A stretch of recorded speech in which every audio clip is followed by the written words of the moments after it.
Hubiéramos dejado puras de aquí de enfrentito y las de metal allá, las sillas tormentosas que les llamamos. Bueno, buenas noches. Está aquí Lauro y Ceci, que vienen desde Puebla, de allá del grupo La Red, ahí de Sergio Treviño y de Cristi, y nos están visitando hoy, van a estar aquí un tiempo. Bueno, bienvenidos a todos, buenas noches. Y bueno, pues aquí estamos, echándole ganas. Y vamos a entrar en el capítulo 4 de Primera de Tesalonicenses. Vamos a entrar a uno de los temas o versículos claves de Primera de Tesalonicenses, y este es uno de los temas más importantes en los tiempos más difíciles, cuando un ser querido se va. ¿Qué contestar? ¿Qué decirles? ¿Qué explicarles? Y también cómo tomarlo nosotros cuando perdemos un ser querido. Este es uno de los capítulos, los versículos del 13 al 18 son de los versículos que más se usan en los funerales. Pero la iglesia también tiene que oírlos, porque todos nosotros tenemos que saber lo que significa la muerte para nosotros, y también saber que Jesús va a volver, va a regresar. Uno de los anuncios que los primeros evangelistas del primer siglo, después de que salían, ya que Jesús había muerto y resucitado, es: este mismo Jesús que fue tomado al cielo, así como fue tomado al cielo, así volverá. Eso fue el anuncio. Los mismos hombres que estaban ahí, unos hombres vestidos de blanco, que seguramente eran ángeles, estaban ahí, y ese fue el anuncio. Este mismo Jesús, vayan conmigo antes de entrar a esto para que lo tengan en cuenta ahí en sus apuntes, si están tomando apuntes. Hechos 1, dice versículo 9: y habiendo dicho esto, Hechos 1:9, habiendo dicho estas cosas, viéndolo ellos, fue alzado y le recibió una nube que le ocultó de sus ojos. Algunos que tienen una visión muy corta piensan que se fue un planeta. No se fue un planeta, él subió al tercer cielo, que es una región invisible, que dice la Escritura, nos describe. Hay un cielo que vemos con nuestros ojos ópticamente, hay una región celeste o los aires, y luego hay el tercer cielo. Dice: y estando ellos, versículo 10, con los ojos puestos en el cielo, entre tanto que él se iba, he aquí se pusieron junto a ellos dos varones con vestiduras blancas, los cuales también les dijeron: varones Galileos, ¿por qué estáis mirando al cielo? Este mismo Jesús, es el mismo Jesús, nadie más que el mismo Jesús, que ha sido tomado de vosotros al cielo, así vendrá como le habéis visto ir al cielo. Así como fue tomado, así vendrá. No van a ser en Tibet, o no van a ser en algún otro país ahí, otra vez bebito y otra vez aparecer y crecer y comer y andar entre nosotros. No, así como fue tomado, así va a volver. Y a partir de aquí, en ese espacio entre que se fue y regresó, nosotros tenemos un mensaje. Y el mensaje es que Jesús murió en la cruz, resucitó de los muertos, y si tú crees en Él, eres salvo, y Él va a regresar por su pueblo y nos va a llevar con Él. Él va a regresar por su pueblo y nos va a llevar con Él. Esa es la promesa. Tú puedes ir a Juan capítulo 14, ve conmigo, por favor. Juan 14, ahorita vamos a entrar a Tesalonicenses, pero estoy nada más poniendo un poquito de plataforma. Juan 14, versículo 1. Jesús está hablándole a sus discípulos porque Él se está preparando, está anunciando que está por irse al cielo. Y dice aquí, versículo 1: no se turbe vuestro corazón, creéis en Dios, creed también en mí. En la casa de mi Padre muchas moradas hay, y si así no fuera, yo os lo hubiera dicho. Voy pues a preparar lugar para vosotros, y si me fuere y os preparare lugar, vendré otra vez. Esa es la segunda venida. Vendré otra vez. Y Tesalonicenses capítulo 4 del 13 al 18, habla de la segunda venida. Vendré otra vez. Esa es la promesa. Vendré otra vez. Y os tomaré a mí mismo, para que donde yo estoy, vosotros también estéis. Esa es la promesa. Aquí está Tesalonicenses, 1 Tesalonicenses 4. Ahí está en ese versículo. Ahora vamos a entrar a 1 Tesalonicenses para ir descubriendo, vamos a desmenuzar un poquito la escritura. 1 Tesalonicenses 4, 13. El apóstol Pablo había llegado a Tesalónica en un momento muy particular donde el Espíritu Santo los llevó ahí, evangelizaron, fueron perseguidos. Los judíos de esa ciudad se levantaron, los ociosos, contra ellos y los persiguieron y los empujaron fuera de la ciudad. Tuvieron un tiempo muy difícil en Tesalónica y después nació una iglesia en muy poco tiempo, en menos de 3 sesiones ahí ya había habido ya el nacimiento de una iglesia. Cualquiera pensaría que no hubo nada, pero una chispita del evangelio ya había quedado ahí, y al paso del tiempo nació esta iglesia de Tesalónica, y Pablo recibe noticias de ellos y ve cómo ellos cundieron el evangelio de una manera tremenda, pero ellos estaban pasando por preguntas, porque en el espacio de tiempo en que Pablo no los había vuelto a visitar, se preguntaban: ¿y qué de aquellos que recibieron a Cristo, nuestros seres queridos que cuando vinieron y de repente ya se fueron? ¿Dónde quedó? ¿Qué va a ser de ellos? Y ellos traían esta pregunta. Había cierta doctrina, acuérdense que no tenían Biblia en aquel entonces, no había una total enseñanza, no había muchos líderes que estuvieran ahí enseñando, era muy nueva, muy tierna la iglesia del primer siglo. Y entonces en el versículo 13 el apóstol Pablo empieza a explicarles esto, una de sus preguntas, porque había desánimo, había preguntas, había dudas y probablemente hasta doctrinas falsas, como 1 Corintios, donde algunos decían que se tenían que bautizar por los muertos porque pues para que se salvaran, ¿verdad? Entonces, como ya se murió fulanito, pues yo me bautizo por él porque no tuvo chance de bautizarse. Y eso es lo que hacen los mormones, se bautizan por los muertos, le dicen al espíritu que se les meta del pariente, entonces se bautizan por ellos y entonces ya con eso los están salvando. No hay tal cosa. La Biblia dice que de muerte a juicio. Entonces hay que evangelizar a esta gente en vida. Es en vida, mi amado, no es después. No podemos salvar a nadie después. Es aquí en la tierra cuando podemos evangelizar, y es aquí en la tierra cuando la gente puede creer, tomar una decisión y de ahí pasar de muerte a vida eterna. Entonces, versículo 13 dice: una de las preocupaciones del apóstol Pablo es la ignorancia. Digan conmigo ignorancia. ¿Pueden decir ignorancia? Ok. Una de las grandes preocupaciones del apóstol Pablo es la ignorancia. Y Dios no quiere que seamos ignorantes. Aquí el apóstol Pablo dice: tampoco queremos, hermanos, que ignoréis acerca de los que duermen. Él está preocupado por la ignorancia que existe. La iglesia, mucha de la iglesia tiene ignorancia de la Biblia. No hay enseñanza. Y no pretendemos ser los únicos que traemos la total enseñanza. Hay seguramente muchos huecos que no se cubren aquí, que ni yo me las sé, y habrá lugares mejores. Pero hay mucho del cuerpo de Cristo que vive en ignorancia. 1 Corintios capítulo 12, versículo 1, dice: no quiero, hermanos, que ignoréis acerca de los dones espirituales. Así es que el apóstol Pablo continuamente está diciendo: no quiero que ignores acerca del misterio del evangelio, no quiero que ignores acerca de los dones del Espíritu Santo, no quiero que ignores acerca de lo que le pasa a los que duermen, a los que ya murieron y se fueron. No quiero que ignores la segunda venida de Cristo, no quiero que ignores esto. Es una preocupación. Vivir en ignorancia es caer en superstición. Ahí te lo vuelvo a repetir: vivir en ignorancia es caer en superstición. Y por eso mucho de la iglesia es a veces supersticiosa.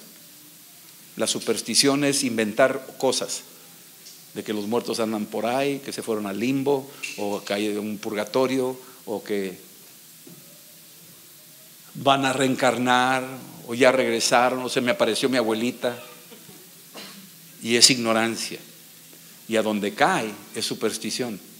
Y superstición es un juego del diablo. Es lo que el diablo utiliza para atrapar las mentes y los corazones de la gente. Entonces, no quiero que ignores acerca de los que duermen, para que no os entristezcáis como los otros que no tienen esperanza. Hay dos grupos, nosotros y los otros. ¿Verdad que sí? ¿De cuáles eres tú? ¿De los otros o de nosotros? Los otros no tienen esperanza. Los otros, cuando muere alguien, es un lloradero y un desgarradero y es porque no tienen esperanza. No saben a dónde fueron, no saben qué pensar, no saben nada. Llegan a una calle sin salida, no tienen esperanza. Y esta tristeza, si quieres ir conmigo, 2 Corintios capítulo 7, aquí hay una explicación en cuanto a la tristeza que producen algunas cosas. 2 Corintios capítulo 7 versículo 10 dice: porque la tristeza que es según Dios produce arrepentimiento para salvación. Hay una tristeza que produce arrepentimiento, nos lleva a un quebrantamiento, nos hace meditar, nos hace valorar la vida. Cuando muere un amigo cristiano, lo único que me lleva a hacer a mí es darle gloria a Dios que lo pude conocer, pero me lleva a un punto de valorar mi vida, que mi día se acerca y que yo tengo que ordenarme porque me voy a enfrentar a mi Dios. Entonces me lleva al arrepentimiento. Sí hay una tristeza, pero también me lleva al arrepentimiento. ¿Sí estamos entendiendo? Pero hay otra tristeza de que no hay que, dice aquí, arrepentimiento para salvación, de que no hay que arrepentirse. Pero la tristeza del mundo produce muerte. Entonces hay dos tipos de tristeza. Sí, se muere un ser querido y lo lloramos, y si está en Cristo lo lloramos, lamentamos la ausencia, no queremos desprendernos, amamos su cercanía, su compañerismo, su familia. Puede ser mi papá, mi mamá, un ser querido, yo no lo sé qué cuadro has vivido tú, pero esa tristeza es legítima, sí la puedes hacer. Jesús lloró cuando murió Lázaro, es propio, es correcto, está bien. Murió con esperanza. Pero el que no tiene esperanza, la tristeza, dice aquí, es para muerte. Es una tristeza que ya pierden toda esperanza, no tienen esperanza. Y esta tristeza es la tristeza del mundo. Volviendo a 1 Tesalonicenses 4, versículo 14, dice, ya explicando por qué nosotros tenemos esperanza. Esta es nuestra esperanza. Si creemos, esta es tu esperanza, la certeza de lo que se espera. Esa es la palabra esperanza. La certeza de lo que se espera, la convicción de lo que no se ve. Esa fe, si creemos que Jesús murió y resucitó, si creemos en el Evangelio, este es el Evangelio.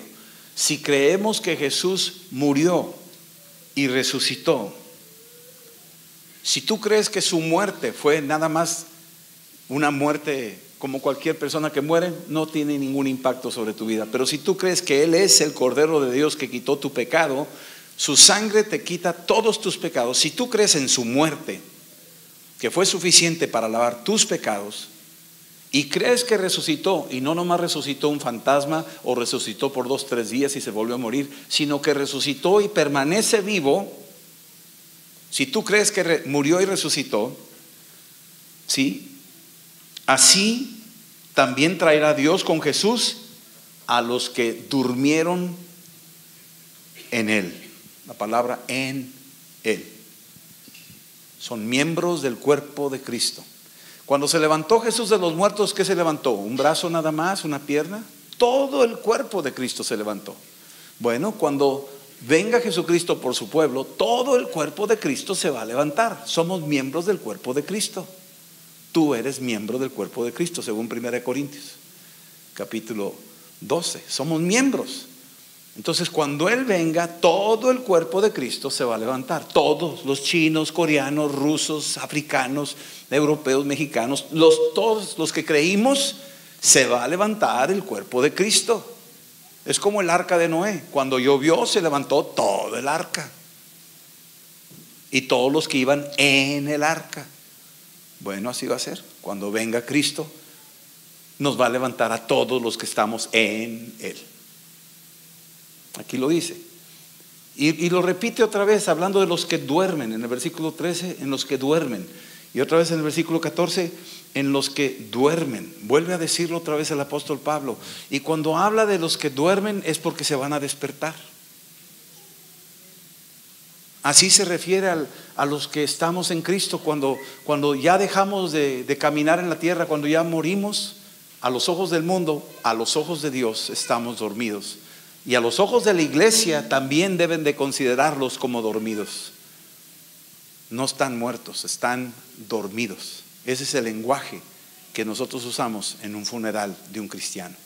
No está muerto, está dormido. ¿Sí estamos? Dormimos. Y si dormimos, aún retenemos vida. ¿Verdad que sí? El dormido, tú puedes estar seguro si alguien está dormido, si está roncando, está vivo todavía. ¿Sí me explico? Claro, estos dormidos no creo que ronquen, pero el dormido todavía retiene la vida. Ese todavía retiene la vida. Y ese va a despertar, tarde que temprano va a despertar. Entonces así estamos nosotros. Este es nuestro lenguaje cuando estamos en un funeral. Va a despertar. ¿Por qué? Porque está dormido. Un día estaba mi abuelo tendido ahí, había muerto, le había compartido el evangelio, se había convertido.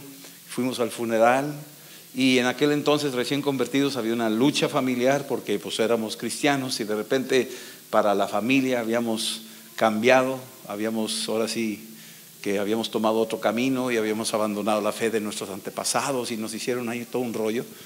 Pero mi abuelo se había convertido, él había recibido a Cristo, legítimamente lo recibió. Y antes de morir teníamos tiempos juntos, estábamos ahí leyendo la Biblia y todo, hasta el día de su partida. Y cuando estaba ya en el funeral, todavía me acuerdo mi mamá que se había opuesto y mi papá también. Estábamos comprando una ropa para ir al funeral, él murió en San Antonio, Texas. Y estaba yo comprando una ropa ese día que iba a ser ya en la tarde el funeral. Y en eso llegó mi mamá con un traje. Y me dijo, yo quiero ser la primera que te regale un traje porque me dijo, un ministro de Dios tiene que estar siempre bien vestido. Y ella estaba totalmente opuesta. Y me regaló ese traje. Y me acuerdo, fue casi una acción profética lo que hizo ella. Ella no estaba de acuerdo conmigo. Pero me dijo, y tu tía y yo queremos pedirte que tú des unas palabras en el funeral del abuelo. Dije, no, pues de aquí soy. Hasta el traje me compró. Total, llegamos al funeral y ahí estaba el féretro y estábamos ahí y había una persona de la religión popular diciendo que pagaran $60 por el eterno descanso de Albino Garza, que cada domingo iban a orar por el eterno descanso de Albino Garza para ayudarlo a salir del purgatorio y llevarlo al cielo, ¿verdad? Y $60, dije, wow, y había como unas 60 personas. Dije, oye, se va a hacer aquí un buen negocio, ¿verdad? Y era oración a perpetuidad, ¿verdad? Y yo dije, ¿de qué se trata? O sea, ¿cómo? Y cuando terminó su speech, ya me dieron el espacio a mí. Yo le dije, bueno, yo le digo que guarden su dinero, no se preocupen, porque mi abuelo no está muerto, está dormido y esta caja se va a abrir.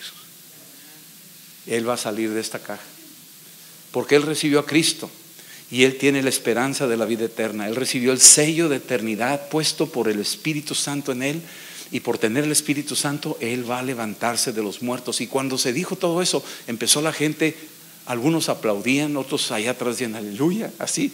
Entonces y terminó el funeral y se acercó toda la familia y unas viejitas ahí que estaban ahí cerquitas se acercaron y me dijeron, este es el primer funeral que salimos contentas.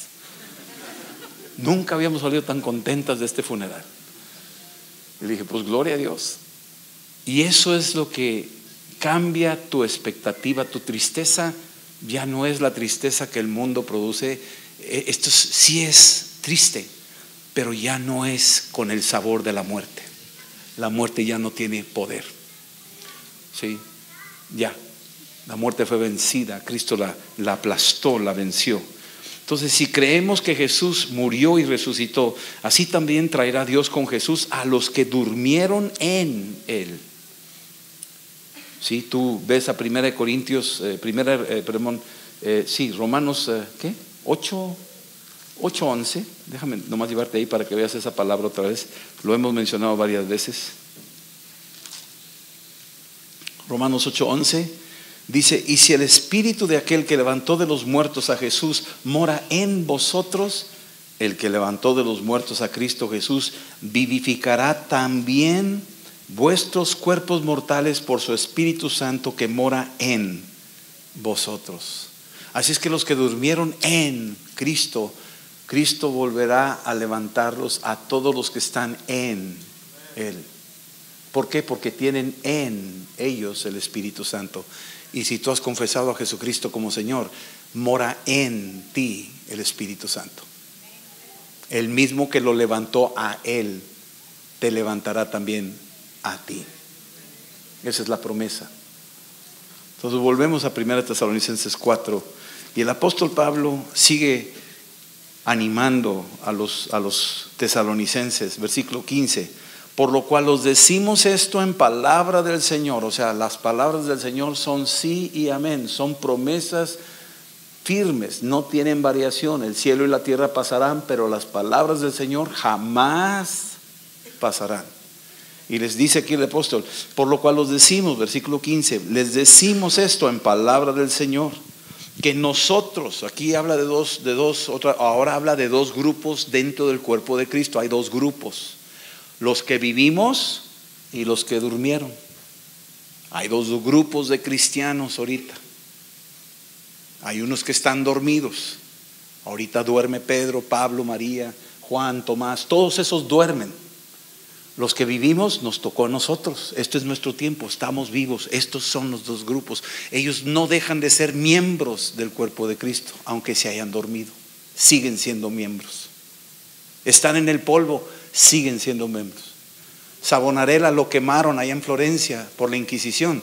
Se hizo polvo, se hizo ceniza ese hombre, pero tenía el Espíritu Santo. Él está dormido y aunque sea polvo, él es miembro del cuerpo de Cristo. Y cuando venga Cristo, los polvos de Savonarella y nuestros cuerpos serán levantados, porque somos miembros todos del cuerpo de Cristo. Ese es el gran anuncio que estamos dando. Entonces, por lo cual os decimos esto en palabra del Señor, que nosotros que vivimos, que habremos quedado, está hablando Pablo cuando vivía él, ¿verdad? Nosotros los que vivimos, bueno, ahora me toca a mí hablarlo, bueno, nosotros los que vivimos, ¿sí? Hasta la venida del Señor. Jesús dijo en Juan 14, volveré. Los dos hombres vestidos de blanco, este mismo volverá. Lo estamos oyendo a cada rato: volverá, volverá, volverá. Y eso debe estar grabado en nuestro corazón: volverá, Él va a volver. Esa es la promesa, ¿sí? Hasta la venida del Señor. No precederemos a los que durmieron. Aquí, dentro de lo que es la economía de Dios, la manera de su sabiduría inescrutable, ha determinado que nosotros, los que estamos vivos, no nos vamos a adelantar antes de los que ya durmieron. Quiere decir que hay un orden dentro del proyecto de Dios en su venida. No precederemos a los que durmieron. Versículo 16.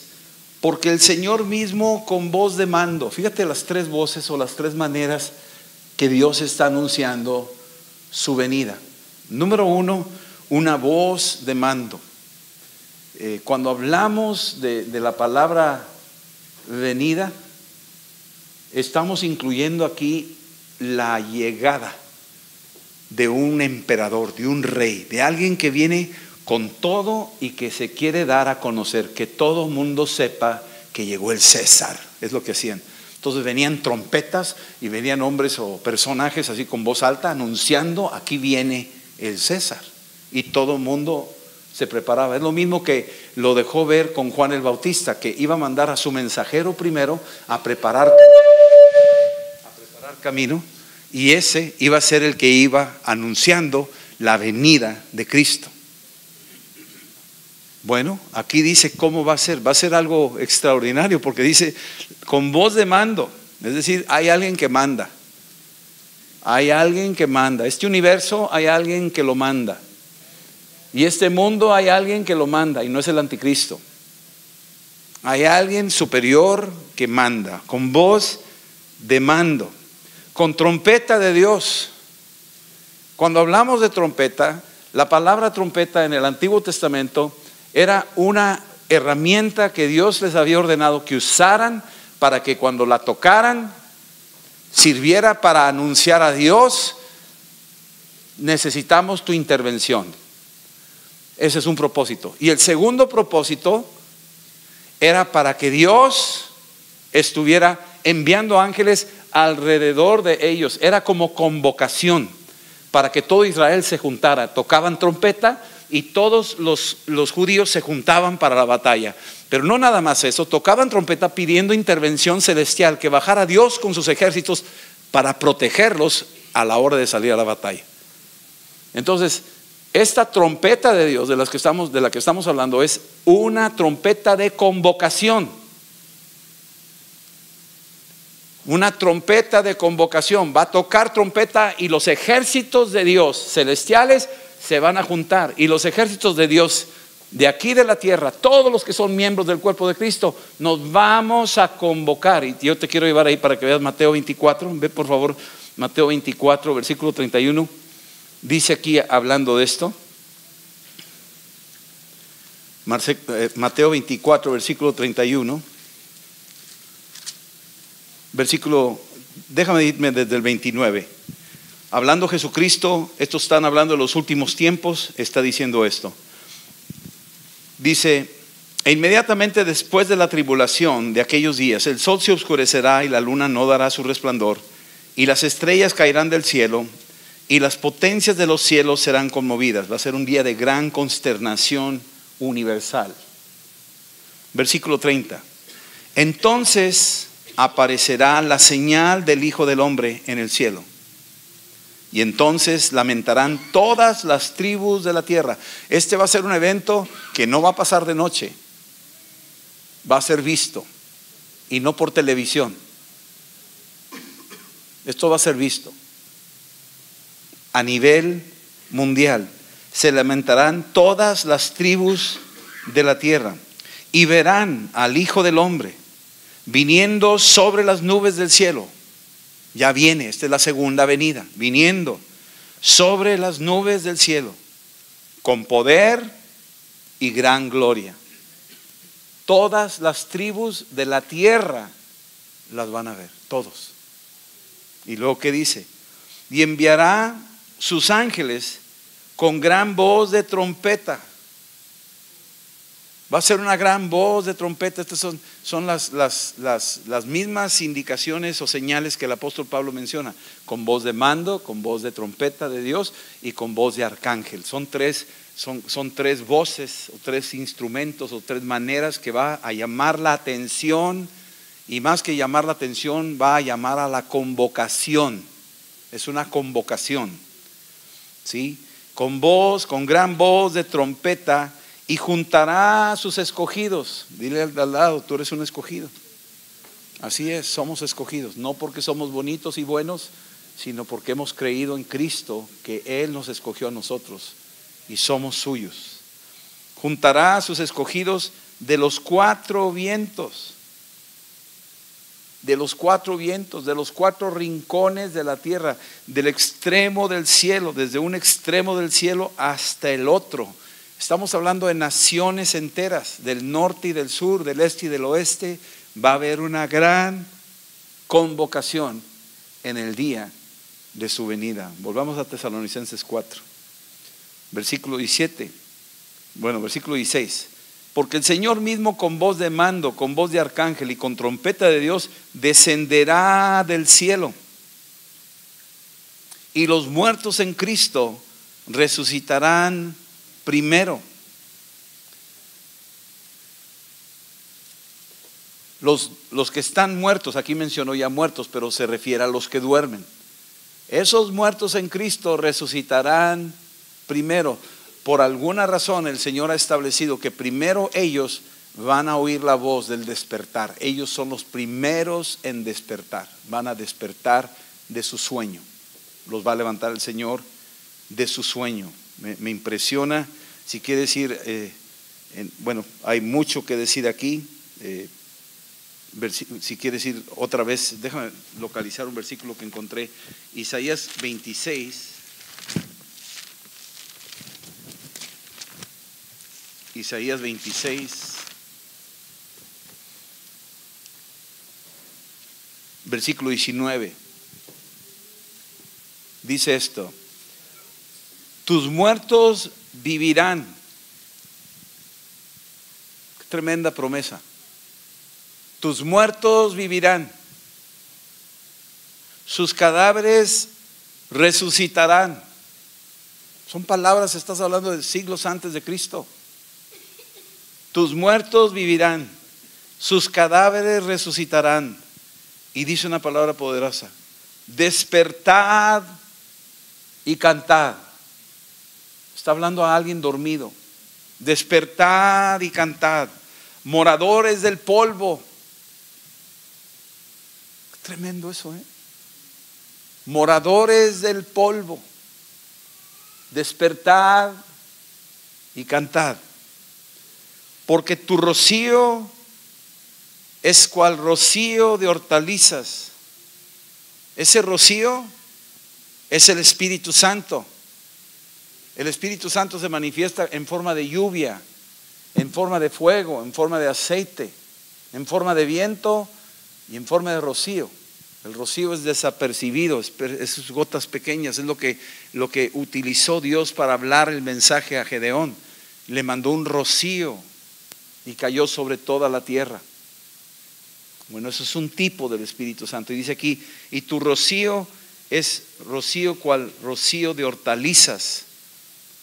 Allá en el Medio Oriente no hay ríos que den suficiente abasto de agua para las hortalizas. Ellas viven del rocío que viene del Mediterráneo. De ahí vienen. Y por eso se produce la hortaliza, por el rocío, más que por el agua de un río. Por eso se dice. Y dice: tu rocío es cual rocío de hortalizas. Es algo que va a vivificar la hortaliza, le da vigor, le da vida a la hortaliza. Y la tierra dará sus muertos. Así es que lo estamos viendo también en el libro de Isaías. Volvamos al capítulo 4 y versículo 17. Luego nosotros, ya fueron los que estaban muertos, los que estaban dormidos, resucitarán primero a la voz de mando, a la voz de trompeta, a la voz de arcángel. Esta manera tripartita de tres que están hablando, tres sonidos extraños y poderosos y aún difíciles de describir: la voz de mando, la trompeta de Dios y la otra voz, la voz de arcángel. Estas voces se van a dejar venir, se van a escuchar a nivel mundial, y el polvo de la tierra empezará a despertar y resucitarán sus muertos, dice aquí. Versículo 17. Después de ese evento, yo no sé en qué momento, no sabemos, o sea, estamos hablando de cosas que son más allá de una explicación. Hay muchos que se aventuran a dar más detalles y yo me mantengo al margen, yo hablo hasta donde yo sé. Versículo 17 dice: luego nosotros los que vivimos, nosotros los que estamos aún aquí, puede suceder en este preciso momento el evento donde Dios decida enviar ahora a su Hijo por segunda vez aquí a la tierra, y donde esas señales de la voz de mando, esa voz de arcángel, esa trompeta de Dios se va a escuchar. Y nosotros la oiremos o no la oiremos, esa parte no te la puedo decir. Muy probablemente sí, probablemente no. Pero si esos que están en el polvo sí la escuchan, se van a despertar primero ellos. Y luego va a venir un millones de ángeles que van a rodear la tierra, de los confines de la tierra. y empezarán ellos a levantar o a llamar a los escogidos de Dios de todos los pueblos, tribus, lenguas y naciones, de todos los que confesaron el nombre de Jesús, de todos los que se lavaron con la sangre de Cristo. Todos esos van a ser convocados y van a ser como agrupados y llevados a una gloriosa arca, como en los tiempos de Noé, que los animales se metieron al arca junto con Noé y su familia.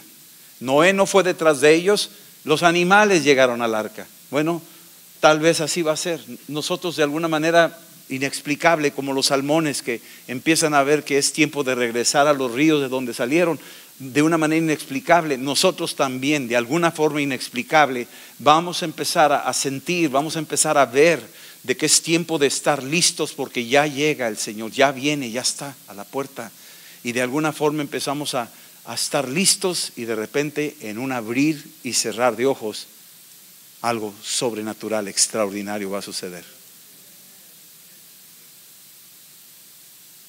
Luego nosotros, los que vivimos, los que hayamos quedado, seremos arrebatados.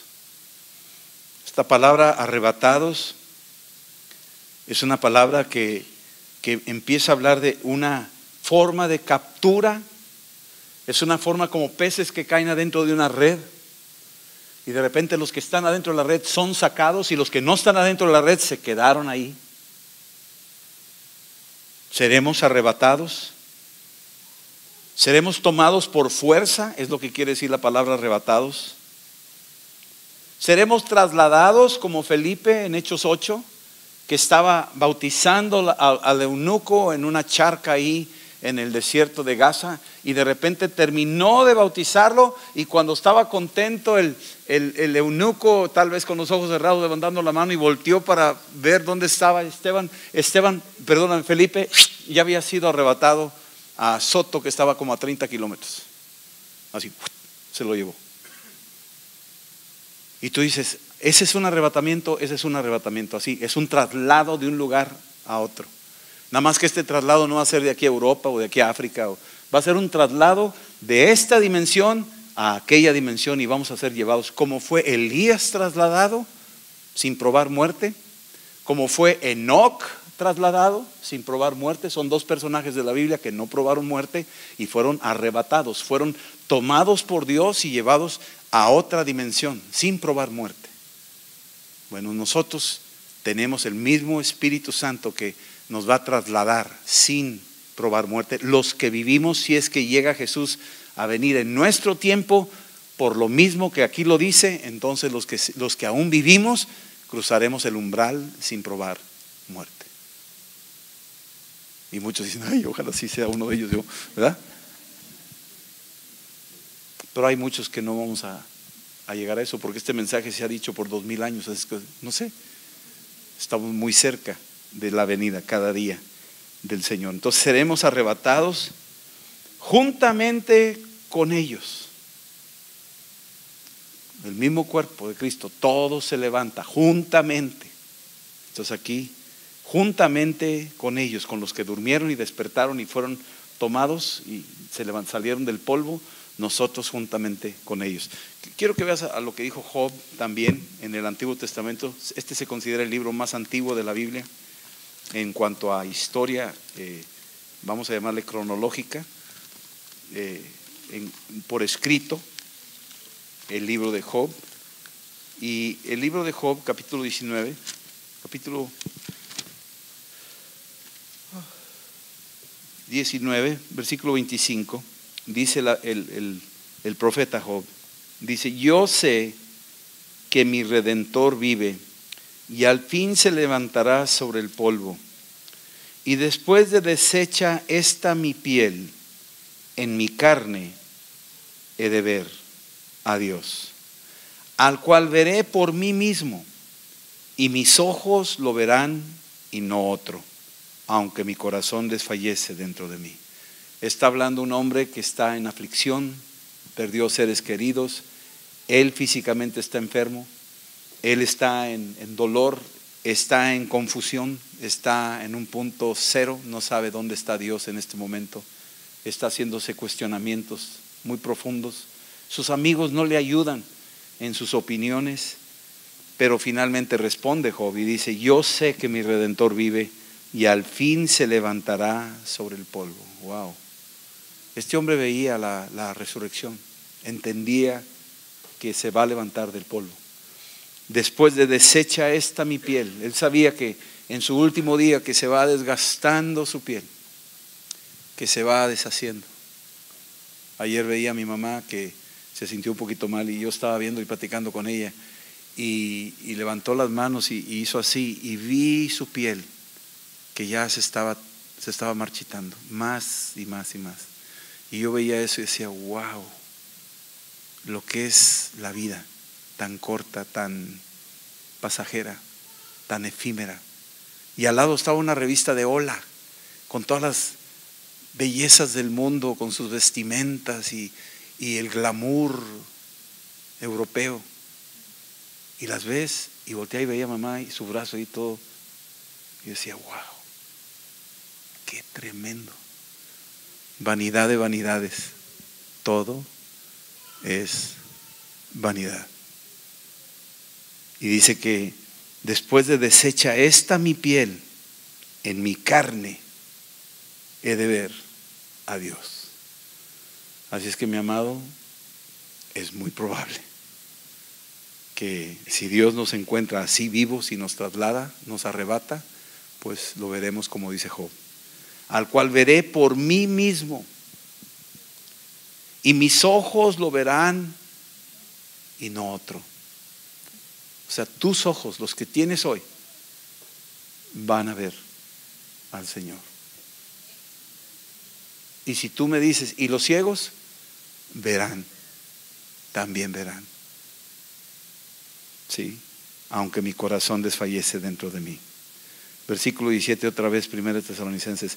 Luego nosotros, los que vivimos, los que hayamos quedado, seremos arrebatados juntamente con ellos en las nubes para recibir al Señor. Este mismo Jesús que fue tomado por vosotros y fue escondido por las nubes, este mismo Jesús así vendrá.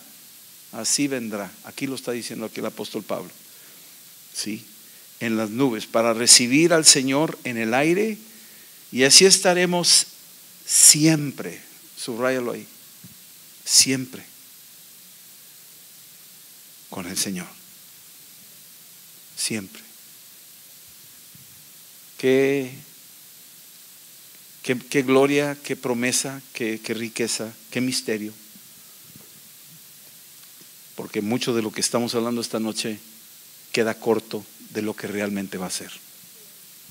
Necesitaríamos nada más la revelación de Dios, de lo que Dios nos permitió esta noche en cuanto a su revelación. Pero aún hay mucho más de lo que hemos dicho a lo que realmente va a suceder. Pero va en esa dirección porque es palabra de Dios. Amén. Así estaremos siempre, siempre con el Señor. Versículo 18. Por lo tanto, alentaos los unos a los otros con estas palabras. Anímense. Anímense. O sea, tenemos que alentarnos unos a otros. Estos son de las escrituras más socorridas en los tiempos de angustia. En un hospital donde hay una persona con enfermedad terminal, donde hay familiares en un funeral o cosas por el estilo. En los momentos más críticos, en la guerra, soldados leyéndolo antes de salir a la batalla, y leen estas escrituras sabiendo que a lo mejor ya no regresan, y se alientan los unos a los otros porque tienen esperanza. Este es un recurso de esperanza. Ay de aquellos que no tienen esperanza, pobres de aquellos que no conocen esto. Dichosos aquellos que lo van a poder oír por boca tuya. Por eso esta escritura es para que tú se lo digas a otros y sepas a qué acudir cuando se presenta una crisis o una situación de este tipo. Tengas un recurso y decir: esto dice el Señor. Nos va a levantar y nos va a llevar a casa con Él, y en su casa muchas moradas hay. Y va a venir por nosotros y nos va a llevar. Esa es la promesa. Amén. Entonces, 1 Tesalonicenses, en cada capítulo se habla de la venida. En cada uno de los capítulos que hemos visto aparece la palabra venida o regresa. Siempre está mencionándolo el apóstol Pablo como un ingrediente importante para la esperanza de la iglesia tesalónica. Y ese es un ingrediente importante para nosotros. Nosotros estamos hablando con un Dios vivo, que vamos a conocer y vamos a ver cara a cara. Y llega el día donde estaremos delante de Él, y estaremos delante de Él todos los días. Amén. Vamos a ponernos de pie, vamos a orar.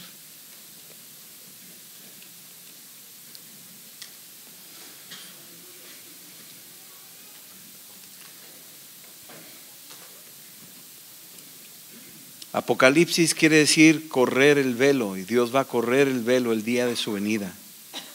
Y lo veremos cara a cara, como dijo Job. Teofanía, que es otra palabra que se usa, es la presencia de Dios, la presencia palpable, manifiesta de Dios. Y parusía es la venida, esa es una palabra que se usa ahí, es la venida. 1 Corintios 15, déjame leerla para orar sobre esto. 1 Corintios 15 dice: porque así como en Adán todos mueren, también en Cristo todos serán vivificados. Pero cada uno en su debido orden. Cristo las primicias, luego los que son de Cristo en su venida. Señor, en el nombre de Jesús, esta noche venimos ante ti a confesar tu nombre.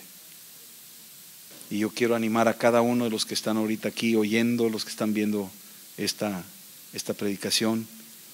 Cada uno ahí donde esté, declara, porque si creemos que Jesús murió y resucitó, si tú crees que Jesús murió, decláralo: Jesús murió por mis pecados y su sangre me limpia de todo pecado.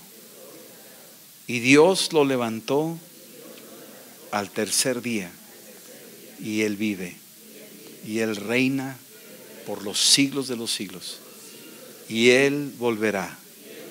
Jesús viene, y úsame, Señor, durante mi tiempo, que tu Espíritu Santo de continuo me llene, y el mismo Espíritu Santo que levantó a Jesucristo de entre los muertos vivifique mi cuerpo y me levante a mí junto con todos los que están llenos de Cristo, y seamos arrebatados a los cielos y estemos así siempre con nuestro Señor.